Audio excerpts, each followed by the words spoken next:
యాక్చువల్గా అర్ధరాత్రి నాకు స్ట్రోక్ మొదట స్టార్ట్ అయింది విత్ హ్యాండ్, లెగ్, నోరు, ఆ మూడు కూడా పడిపోవడం వల్ల మా మిసెస్కి చెప్పాను. చెయ్యి తగిలింది మా మిసెస్కి. అప్పుడు తగిలినప్పుడు ఫస్ట్ బాత్రూమ్కి వెళ్ళి వెనక్కి వచ్చినప్పుడు అప్పుడు బాగానే ఉంది. మళ్ళీ వెనక్కి వచ్చినప్పుడు మళ్ళీ నేను ట్రై చేస్తున్నప్పుడు ఇంకా మళ్ళీ కదలట్లా ఏది కూడా. అప్పుడు మా మిసెస్ వెంటనే మెడికవర్ అంబులెన్స్ కాల్ చేసి మా బ్రదర్ వాళ్ళు ఫ్యామిలీ కూడా పిలిచింది అర్జెంటుగా. మెడికవర్ వాళ్ళు అంబులెన్స్ చాలా క్విక్గా వచ్చింది, వితిన్ 5 to 10 minutes.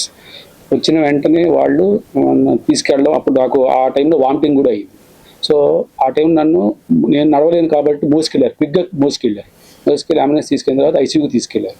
తీసుకెళ్ళినప్పుడు వాళ్ళు ఏవైతే ఐసీయూ ఫార్మాలిటీస్ ఉంటాయో వాళ్ళు దాని సీరియస్నెస్ గమనించి దానికి తగ్గట్టుగా ఏర్పాటు చేసుకుని వెంటనే అనిరుద్ రావు దేశ్ముఖ్ గారికి ఇమీడియట్గా కాల్ చేశారు. అది 1 or 2 o'clock టైం.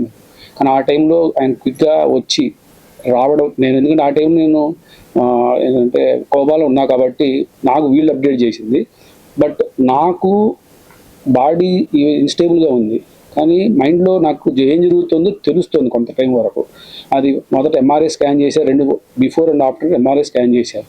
కానీ ఆ డాక్టర్ వాళ్ళు అక్కడ మెడికల్ వాళ్ళు అనిరుద్ రావు దేశ్ముఖ్ పిలిచిన తర్వాత ఆయన క్విక్గా వచ్చి డయాగ్నోసిస్ చేసి ఆ తర్వాత ఇంజెక్షన్ ఇచ్చి తర్వాత దాని యొక్క 2 స్టంట్స్ వేయడం వల్ల ఆ ప్రాసెస్ అంతా చాలా క్విక్గా జరగడం వల్ల I was able to recover so quickly.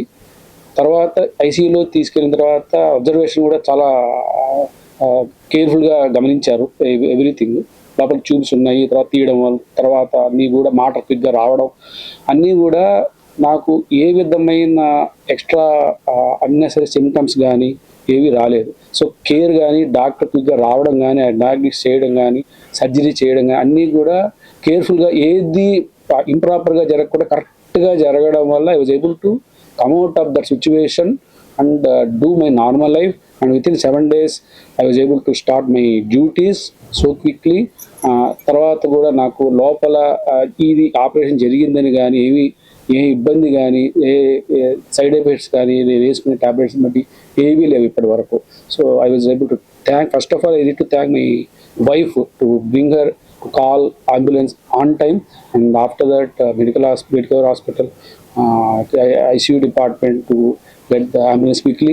After that Anirudh Rasu Deshmukh గారిని డెఫినెట్లీగా ఐ అప్రిషియేటెడ్. మిడ్నైట్ ఆ టైంలో క్విక్గా వచ్చి right diagnosis, right treatment, right time చేయడం అనేది that is not so easy. I felt it so emotional at that time. Later my wife also told me that is how I was able to express my gratitude to the hospital, to Anirudh Ravu Deshmukh doctor, and also initially my wife and my family. Thank you so much.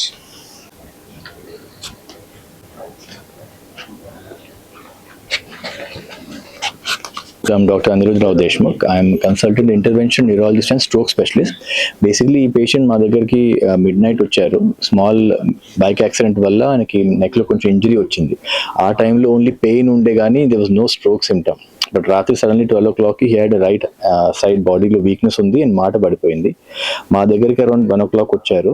అప్పుడు వెంటనే MRI చేస్తే దాంట్లో బ్రెయిన్లో చిన్న stroke ఉంది, కానీ left side మొత్తం black అయిపోయింది బ్లడ్ ట్యూబ్.